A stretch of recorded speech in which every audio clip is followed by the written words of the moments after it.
So I increased production even more by cramming them even closer to each other. So I can get about 26, 27 per print plate. So we're able to print a ton more. The mass supports, as you can see, there's a ton of them in there on all three machines. We did order a new printer, and we ordered more material, so we'll be able to add another printer here to this top station. So we'll be able to get about almost 80 to almost 100 every 2 hours now.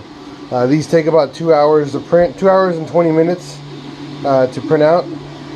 So very excited. We're about to fulfill our first hospital order, so I'm super excited about that. We got about 600 to drop off pretty soon. Thank you for tuning in, and have a good one.